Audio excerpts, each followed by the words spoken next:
So இன்றைக்கி நம்ம வீடியோவில் ஆப்ஷன் செயின் அனாலிசிஸ் இது எப்படி பண்ணுறது, இது எங்கே பண்ண முடியும், இந்த ஆப்ஷன் செயின் அனாலிசிஸ் பண்ணுறதுனால நம்மளுக்கு என்ன பயன் இருக்குது, இந்த அனாலிசிஸ் பண்ணுறதுனால நம்ம ஏதாவது ப்ராஃபிட் ஏதாவது ஏர்ன் பண்ண முடியுமா அப்படிங்கிறத இன்றைக்கி இந்த வீடியோவில் நம்ம பார்க்க போகிறோம்.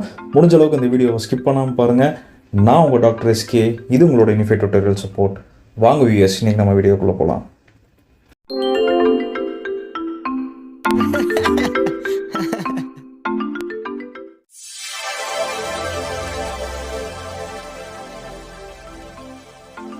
So first option trading in stock மார்க்கெட்னா என்னென்னு பார்ப்போம். நான் ஏற்கனவே ஆல்ரெடி சொல்லியிருந்தேன் ஸ்டாக் மார்க்கெட்னா என்ன, ஸ்டாக் மார்க்கெட் எப்படி நம்ம ஒரு ஸ்டாக்கை வாங்குவோ விற்குவோ அப்படிங்கலாம் நான் ஏற்கனவே ஆல்ரெடி ஒரு வீடியோவில் சொல்லியிருந்தேன். அதை பார்க்காதவங்க மேலே இருக்க ஐகார்டில் அந்த வீடியோக்கான லிங்க் கொடுத்துருக்கேன், நீங்கள் போய் அந்த வீடியோவை செக் பண்ணி பாருங்கள். உங்களுக்கு ஸ்டாக் மார்க்கெட்னா என்ன அப்படிங்கிறது புரியும். ஸ்டாக் மார்க்கெட்டை பொறுத்த வரைக்கும் நான் ஆல்ரெடி சொல்லியிருந்த மாதிரி மொத்தம் 3 வகையான ட்ரேடிங் இருக்குது. ஒன்று கேஷ் மார்க்கெட் ட்ரேடிங், அதாவது ஈக்விட்டிஸை அன்னைக்கே வாங்கி அன்னைக்கே விற்கிறது, இது இன்ட்ராடேன்னு சொல்லுவாங்க. நீங்கள் இன்றைக்கி வாங்கி ஒரு 2 நாள் கழிச்சு விற்கலாம், 10 நாள் கழிச்சு விற்கலாம், 15 நாள் கழிச்சு விற்கலாம், ஏன் ஒரு 5 வருஷம் கழிச்சு கூட விற்கலாம். இது கேஷ் அண்ட் கேரி அப்படின்னு சொல்கிறது தான் அந்த கேஷ் மார்க்கெட் சொல்லுவாங்க. ஃபியூச்சர் டெரிவேட்டிவ்ஸ் என்னென்னா அந்த பர்டிகுலர் ஸ்டாக்கோட ஃபியூச்சர் ப்ரைஸை பேஸ் பண்ணி அந்த ஃபியூச்சர் ப்ரைஸை ப்ரெடிக்ட் பண்ணி இது மேலே போகுமா கீழே வருமா அப்படிங்கிறது பேஸ் பண்ணி கான்ட்ராக்ட் பேசிஸில் வாங்கி விற்கிறது ஃபியூச்சர் டெரிவேட்டிவ்ஸ்னு சொல்லியிருந்தேன். ஆப்ஷன் ட்ரேடிங்னா என்ன அப்படின்னா அந்த பர்டிகுலர் ஸ்டாக்கோட ப்ரீமியம் ப்ரைஸுக்கு ட்ரேட் பண்ணுறது. அதாவது ஃபார் எக்ஸாம்பிள் இப்போ நீங்கள் ஃபியூச்சர் டெரிவேட்டிவ்ஸில் ஒரு ஸ்டாக் ப்ரெடிக்ட் பண்ணுறீங்க, இதை இந்த ரேட்டுக்கு வரைக்கும் போகும், இப்போ 50 ரூபாவில் இருக்குது 55 ரூபா வரைக்கும் போகும் டிசம்பர் மாதம் அப்படின்னு சொல்லி ப்ரெடிக்ட் பண்ணுறீங்க இல்லையா. அந்த ப்ரிடிக்ஷனை பேஸ் பண்ணி ப்ரீமியம் ப்ரைஸ்க்கு வாங்குறது தான் இந்த ஆப்ஷன் மார்க்கெட்டு. ஆப்ஷன் மார்க்கெட்டை பொறுத்த வரைக்கும் உங்களுக்கு அண்டர்லைங் அசெட் வேல்யூ மட்டும்தான் நீங்கள் வாங்க முடியுமே தவிர டோட்டல் ஸ்டாக்கை நீங்கள் கேரி பண்ணிட்டு போக முடியாது. இது கான்ட்ராக்ட் பேசிஸில் வாங்குறீங்க, அவ்வளோதான். ஆப்ஷன் ட்ரேடிங்னா அவ்வளோதான். பொதுவாக இந்த ஆப்ஷன் ட்ரேடிங்கை பொறுத்த வரைக்கும் நிறைய பேர் மணி லூஸ் பண்ணுறாங்க. என்னோடய எக்ஸ்பீரியன்ஸில் நிறைய பேர் பார்த்துருக்கேன். ஆக்சுவலாக இந்த ஆப்ஷன் ட்ரேடிங் அந்த பேர்லேயே இருக்குது ஆப்ஷன்ஸ் அப்படின்னு. இது எதுக்காக யூஸ் பண்ணுறாங்கன்னா முக்கியமாக ஹெட்ஜிங்காக மட்டும்தான் யூஸ் பண்ணோம். நிறைய பேர் இது ஸ்பெக்குலேஷனுக்காக யூஸ் பண்ணி நிறைய லாஸ் பண்ணிட்டாங்க. கிட்டத்தட்ட நானே பிகினராக இருக்கும்போது நானே இதில் நிறைய மணி லூஸ் பண்ணியிருக்கேன். ப்ரோக்கரேஜை பொறுத்த வரைக்கும் கேர்ஃபுல்லாக இருக்கணும். ஃபுல் சர்வீஸ் ப்ரோக்கர்கிட்ட நீங்கள் தெளிவாக கேட்டுக்கோங்க ஆப்ஷன் ட்ரேடிங்க்கு என்ன ப்ரோக்கரேஜ். என்னென்னா ஆப்ஷன் ட்ரேடிங்க்கு ப்ரோக்கரேஜ் லாட் கணக்கில் தான் கொடுப்பாங்க. ஒரு லாட்டுக்கு 30 ரூபாம்பாங்க, 45 60 நீங்கள் பிரேக் ஈவன் தெரியாமல் நீங்கள் ட்ரேட் பண்ணிவிட்டு கடைசியில் உங்களுக்கு அந்த எம்டிஎம் ப்ராஃபிட்டில் காட்டும். நெக்ஸ்ட் டே நீங்கள் ப்ரோக்கரேஜ் எல்லாம் கொடுத்துட்டு வெளியில் வரும்போது மைனஸ்லேயோ இல்லை ஜீரோலேயோ இருந்துச்சுன்னா அது உங்களுக்கு தான் லாஸு. ஸோ அதனால் ஆப்ஷன்ஸ் ட்ரேடிங்கை பொறுத்த வரைக்கும் நீங்கள் கேர்ஃபுல்லாக பண்ணுறது ரொம்ப நல்லது. ஓகே, இப்போ ஆப்ஷனில் ரிஸ்க் இல்லாமல் எப்படி ட்ரேட் பண்ணுறதுங்கிறத நான் சொல்கிறேன். பேசிக்ஸை நான் சொல்லிடுறேன், அதுக்கப்புறம் நீங்கள் ட்ரேட் பண்ணிக்கோங்க. ஓகேங்களா? ஓகே, இப்போ ஆப்ஷன்ஸ் மார்க்கெட்டை பொறுத்த வரைக்கும் இது டெரிவேட்டிவ் மார்க்கெட்டுன்னு சொல்கிறாங்க. டெரிவேட்டிவ் மார்க்கெட்னால் நீங்கள் அந்த ஸ்டாக்கோட ஃப்யூச்சர் ப்ரைஸை ப்ரெடிக்ட் பண்ணி கான்ட்ராக்ட் பேசிஸில் வாங்கி விற்கிறது தான் இந்த ஆப்ஷன்ஸ் மார்க்கெட்டு.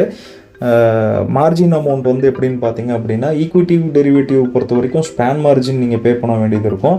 ஆப்ஷன்ஸை பொறுத்த வரைக்கும் சில நேரத்தில் நீங்கள் ஸ்பேன் மார்ஜின் பே பண்ண வேண்டியது இருக்கும், சில நேரத்தில் நீங்கள் ப்ரீமியம் ப்ரைஸுக்கு மட்டும் மார்ஜின் பே பண்ணால் போதும். அது எப்படிங்கிறத நான் போக சொல்கிறேன். இதில் ரிஸ்க் அண்ட் ரிவார்ட்ஸ் எப்படி இருக்குன்னு பார்த்தீங்கன்னா ரிஸ்க்கை இதில் ஒரு சில டைம் நீங்கள் எப்படி ட்ரேட் பண்ணுறீங்கிறத பொறுத்து தான். நீங்கள் இந்த ஆப்ஷன்ஸ் ட்ரேடிங்கை தெரிஞ்சு ட்ரேட் பண்ணிங்கன்னா ரிஸ்க் 20% தான், ரிவார்டு அன்டெஃபினைட்டட் தான், அது இன்ஃபினிட்டின்னு கூட சொல்லலாம். அதே மாதிரி it can be done only on the listed stocks. நீங்கள் NSE வெப்சைட்டில் போய் பாருங்கள், அதில் லிஸ்ட்டாக இருக்கிற ஸ்டாக்ஸ், ஆப்ஷன்ஸ் ட்ரேடிங்கில் லிஸ்ட்டாக இருக்கிற ஸ்டாக்ஸ் மட்டும்தான் நீங்கள் ட்ரேட் பண்ண முடியும். ஸோ இதுதான் ஆப்ஷன் ட்ரேடிங்கோட பேசிக்கு டீட்டெயில்ஸு. இப்போ ஆப்ஷன் ட்ரேடிங்கை பொறுத்த வரைக்கும் 2 டைப் ஆஃப் ட்ரேடிங் நீங்கள் பண்ணலாம். ஒன்று கால் ஆப்ஷன், இன்னொன்று புட் ஆப்ஷன். கால் ஆப்ஷனை பொறுத்த வரைக்கும் என்னென்னா நீங்கள் ஒரு ஸ்டாக்கை ப்ரெடிக்ட் பண்ணுறீங்க, இன்றைக்கி இந்த ஸ்டாக் மேலே போகும் அப்படின்னு ப்ரெடிக்ட் பண்ணுறீங்கன்னா கால் ஆப்ஷனாக வாங்கலாம். அதே நீங்கள் அந்த பர்டிகுலர் ஸ்டாக்கு கீழே போகும்னா நீங்கள் கால் ஆப்ஷனை விற்க கூட செய்யலாம். அதே மாதிரி புட் ஆப்ஷன் பார்த்தீங்க அப்படின்னா ஒரு ஸ்டாக்கை நீங்கள் கீழே போகும்னு ப்ரெடிக்ட் பண்ணுறீங்க, ரொம்ப பேரிஷாக இருக்கும்னு ப்ரெடிக்ட் பண்ணுறீங்க, அப்போ நீங்கள் புட் ஆப்ஷன் வாங்கலாம். கால் ஆப்ஷன் புட் ஆப்ஷனை பொறுத்த வரைக்கும் நீங்கள் ட்ரேடும் பண்ணலாம், பை அண்ட் செல்லும் பண்ணலாம், செல் அண்ட் பையும் பண்ணலாம், இது இன்ட்ராடேவும் பண்ணலாம், நீங்கள் எக்ஸ்பைரி டேட் வரைக்கும் எடுத்துகிட்டும் போகலாம். இப்போ கால் ஆப்ஷன் புட் ஆப்ஷன் பொறுத்த வரைக்கும் மொத்தம் 4 டேர்ம்ஸை, முக்கியமான டேர்ம்ஸ் நீங்கள் வந்து மைண்டில் வச்சுக்க வேண்டியது இருக்குது. ஒன்று ஸ்ட்ரைக் ப்ரைஸ், ரெண்டாவது ஐடிஎம் அப்படின்னா இந்த மணி அப்படின்னு சொல்லுவாங்க, ரெண்டாவது ஏடிஎம் அப்படின்னா அட் த மணின்னு சொல்லுவாங்க, மூணாவது ஓடிஎம் அப்படின்னா அவுட் ஆஃப் த மணின்னு சொல்லுவாங்க. இந்த money, at the money, out the money, strike price, இந்த 4ம் தெரியாமல் ஆப்ஷன் ட்ரேடிங்குள்ளே காலை வச்சிங்க அப்படின்னா இது வந்து கடலில் மூழ்கி முத்தெடுக்கிற கதை தான். நீங்கள் நீச்சல் தெரியாமல் நீங்கள் கடலில் மூழ்கிட்டிங்கன்னா அவ்வளோதான், முடிஞ்சே போயிடுவீங்க. என்னை பொறுத்த வரைக்கும் ஆஸ் அ பிகினராக இப்போ கரையோரத்தில் நின்றுட்டு சேஃபாக கடலை வேடிக்கை பார்த்துட்டு ஏதோ 1-2 கிடச்சிதுன்னா அது மூலிமா நீங்கள் பெனிஃபிட் பண்ணுறது நல்லதுன்னு நான் சொல்லிக்குவேன். நீங்கள் நீச்சல் தெரியாமல் கடலுக்குள்ளே இறங்காதீங்க. ஆப்ஷன்ஸ் ட்ரேடிங் பொறுத்த வரைக்கும் அதுதான். ஸோ இப்போது கால் ஆப்ஷன் என்ன, புட் ஆப்ஷன் என்னன்னு பார்த்துட்டோம். 4 type, strike price, ITM, ATM, OTM, இது எப்படி பண்ணணுங்கிறது, இது தெரிஞ்சு வச்சுக்கணுங்கிறத நான் சொல்லிட்டேன். இனி அடுத்தது வந்து கால் ஆப்ஷனில் என்னென்னு பார்ப்போம். ஒரு எக்ஸாம்பிளோட ஐடிஎம், ஏடிஎம், ஓடிஎம்னா என்னென்னு நான் சொல்கிறேன். அதாவது ஒரு எக்ஸாம்பிளுக்கு இப்போ நிஃப்டி 18,100 புள்ளியில் ட்ரேட் ஆகிட்டுருக்குன்னு வைங்களேன்.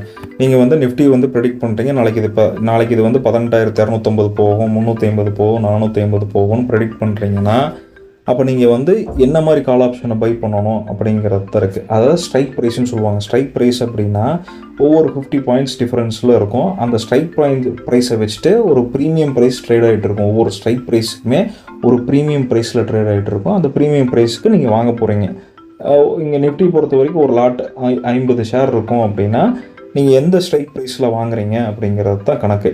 இப்போ ஃபார் எக்ஸாம்பிள் இப்போது ஐடிஎம் இந்த மணினா என்ன அப்படின்னு பார்த்தீங்கன்னா சிம்பிளாக உங்களுக்கு சொல்லியிருக்கேன் பாருங்களேன். இந்த நிஃப்டியோட ஸ்டாக் ப்ரைஸ் ஸ்ட்ரைக் ப்ரைஸை விட லோவாக இருக்குது. அதாவது நிஃப்டி ஸ்டாக்கு 18,100 இருக்குது பாயிண்ட்டு, ஸ்ட்ரைக் ப்ரைஸ் 18,000 இருந்ததுன்னா அது இந்த மணி. ஏன்னா 18,000 தாண்டி தான் 18,100 வந்திருக்கு. அதனால் 18,000, 17,950, 17,900 இதெல்லாம் இந்த மணி. அட் த மணி அப்படின்னா இப்போ 18,100 110 ட்ரேட் ஆகிட்டு இருக்குன்னா 18,100 ஸ்டாக் ப்ரைஸும் ஸ்ட்ரைக் ப்ரைஸும் ஒன்றா இருந்தால் அது அட் த மணி. அதே மாதிரி அவுட் ஆஃப் த மணினா இன்னி வரல, இப்போதைக்கு 18,100 தான் ட்ரேட் ஆகிட்டு இருக்கு. இன்னி 18,150 வரல, 18,200 வரல, 18,250 வரலன்னா அது அவுட் ஆஃப் த மணி. இது கால் ஆப்ஷனை பொறுத்த வரைக்கும். சரிங்களா? அடுத்தது வந்து புட் ஆப்ஷனை பொறுத்த வரைக்கும் பார்த்தீங்கன்னா இப்போது நீங்கள் புட் ஆப்ஷனில் ஸ்டாக் வந்து கீழே இறங்குது அப்படின்னு நீங்கள் ப்ரெடிக்ட் பண்ணுறீங்க. கீழே இறங்குது அப்படின்னா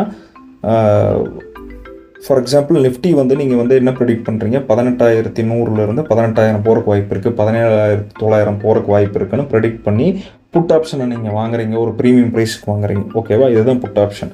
புட் ஆப்ஷனை பொறுத்த வரைக்கும் நீங்கள் வாங்கலாம், விற்கலாம். அதே மாதிரி வித்துட்டும் வாங்கலாம், அது இன்ட்ராடேவும் பண்ணலாம், இல்லை நீங்கள் டெலிவரி பேஸில் நீங்கள் எடுத்துகிட்டு போய் அந்த கான்ட்ராக்ட் முடிகிற வரைக்கும் நீங்கள் வச்சுட்டு இருக்கலாம். எப்போவுமே இன்னொன்று நல்லா தெரிஞ்சுக்கோங்க, கால் ஆப்ஷன்லேயும் சரி புட் ஆப்ஷன்லேயும் சரி நீங்கள் ஒரு கால் பை பண்ணுறீங்க அப்படின்னா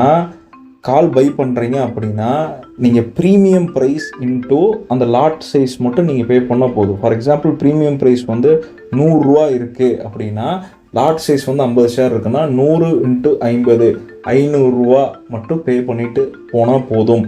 இதுவே நீங்கள் அந்த காலோ புட்டோ நீங்கள் செல் பண்ணுறீங்க, அதாவது ஷார்ட் போகிறீங்க அப்படின்னா நீங்கள் ஈக்விட்டி ஃபியூச்சர்ஸ் இருக்குது இல்லையா, நீங்கள் நிஃப்டியோட டோட்டல் ஸ்பேன் மார்ஜின் இருக்கும். நிஃப்டியோட டோட்டல் ஸ்பேன் மார்ஜின் 1,00,000 ரூபா. அந்த 1,00,000 ரூபா நீங்கள் பே பண்ணணும். இப்போ ஏர்டெல் எடுத்துக்கோங்க, ஏர்டெல்லோட ஸ்பேன் மார்ஜின் வந்து இப்போதைக்கு 1,40,000 ரூபா சொல்கிறாங்க. கால் ஆப்ஷன் புட் ஆப்ஷன்னா நீங்கள் ஷார்ட் போனீங்கன்னா ஃபுல் ஸ்பேன் மார்ஜின் நீங்கள் பே பண்ணணும். பட் நீங்கள் லாங் போகிறீங்க, வாங்கி விற்க போகிறீங்க அப்படின்னா நீங்கள் ப்ரீமியம் ப்ரைஸ் இன்ட்டு லாட் சைஸுக்கான அந்த டோட்டல் ஷேர்ஸ் அது மட்டும் நீங்கள் பண்ணிங்கன்னா போதும். ஓகேங்களா? இதுதான் கால் ஆப்ஷன் புட் ஆப்ஷனோட buy and sell SPAN margin நீங்கள் வந்து எந்தளவுக்கு பே பண்ண போகிறீங்கிற இது. ஸோ இப்போ இந்த money at the money out த மணின்னு என்ன புரிஞ்சிச்சு, மறுபடியும் தெளிவாக இன்னொரு டைம் சொல்லிடுறேன். இந்த மணி அவுட் த மணி அட் த மணினா கால் ஆப்ஷனை பொறுத்த வரைக்கும் இந்த மணினா ஸ்டாக் ப்ரைஸை விட ஸ்ட்ரைக் ப்ரைஸ் வந்து கம்மியாக இருந்ததுன்னா இந்த மணி. அட் த மணினா ஸ்டாக் ப்ரைஸும் ஸ்ட்ரைக் ப்ரைஸும் ஒரே மாதிரி இருந்ததுன்னா ஈக்குவலாக இருந்ததுன்னா அட் த மணி. அதே மாதிரி அவுட் ஆஃப் த மணி அப்படின்னா ஸ்டாக் ப்ரைஸை விட ஸ்ட்ரைக் ப்ரைஸ் ஜாஸ்தியாக இருந்தது அப்படின்னா அது அவுட் ஆஃப் த மணி. இது கால் ஆப்ஷனை பொறுத்த வரைக்கும். புட் ஆப்ஷனில் அப்படியே மாறும். புட் ஆப்ஷனை பொறுத்த வரைக்கும் ஸ்டாக் ப்ரைஸை விட ஸ்ட்ரைக் ப்ரைஸ் ஜாஸ்தியாக இருந்துச்சுன்னா அது இந்த மணி, ஸ்டாக் ப்ரைஸும் ஸ்ட்ரைக் ப்ரைஸும் ஈக்குவலாக இருந்துச்சுன்னா அட் த மணி. இது கால் ஆப்ஷனுக்கு புட் ஆப்ஷனுக்கு அட் த மணி ஈக்குவலாக தான் இருக்கும். அதே மாதிரி அவுட் ஆஃப் த மணி வந்து ஸ்டாக் ப்ரைஸை விட ஸ்ட்ரைக் ப்ரைஸ் கம்மியாக இருந்ததுன்னா அது அவுட் ஆஃப் த மணி.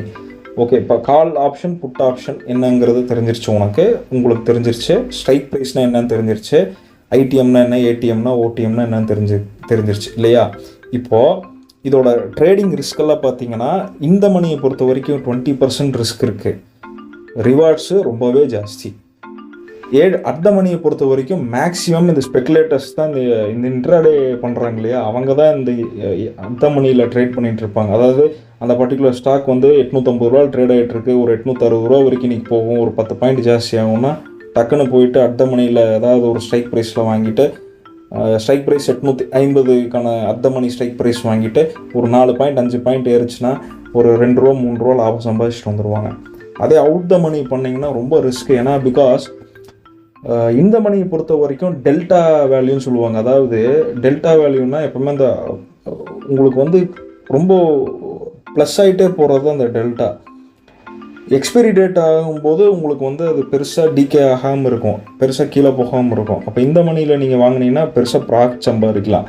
அதே அவுட் ஆஃப் த மணியை பொறுத்த வரைக்கும் இன்னி வராத ஒரு ரேட் இல்லை. அவுட் ஆஃப் த மணி பொறுத்த வரைக்கும் இன்னி அந்த ரேட் வரவே இல்லை. வராத ரேட்டை நம்ம வந்து ப்ரெடிக்ட் பண்ணிவிட்டு அது மூலிமா நீங்கள் அவுட் ஆஃப் த மணியில் ட்ரேட் பண்ணிங்கன்னா எக்ஸ்பைரி டேட் ஆகும்போது 0.05 போய் முடிஞ்சிடும். இதை பற்றி உங்களுக்கு டீட்டெயிலாக வந்து பார்ட் 2 வீடியோவில் நான் சொல்கிறேன். அந்த ஆப்ஷன் செயின் அனாலிசிஸ் எப்படி பண்ணலாம் அப்படிங்கிறது பார்ட் 2ல் சொல்கிறேன். இந்த 12 மினிட்ஸ் வீடியோவை நீங்கள் ஃபஸ்ட்டு நல்லா தெரிஞ்சுக்கிட்டு போய் NSE வெப்சைட்டில் போயிட்டு பாருங்கள். புரியலன்னா நான் பார்ட் 2ல் மறுபடியும் தெளிவாக சொல்கிறேன். இந்த வீடியோ உங்களுக்கு பிடிச்சிருந்ததுன்னா லைக் பண்ணுங்கள், ஷேர் பண்ணுங்கள், சப்ஸ்கிரைப் பண்ணுங்கள். மேலும் பல சுவாரஸ்யமான தகவலுக்கு மேலே இருக்க ஐ கார்டில் ஸ்டாக் ட்ரேடிங்கோட பிளேலிஸ்ட் கொடுத்துருக்கேன். அதில் நிறைய ஸ்டாக் மார்க்கெட்டை பற்றி நிறைய வீடியோஸ் போட்டிருக்கேன். அந்த வீடியோஸ் போய் மறக்காமல் பார்த்துக்கோங்க. கீழே இருக்க பெல் ஐக்கானையும் ப்ரெஸ் பண்ணிக்கோங்க. அப்போ தான் நான் டெய்லி போடுற வீடியோவோட நோட்டிஃபிகேஷன் உங்களுக்கு அன்னன்னைக்கு வந்து சேரும்.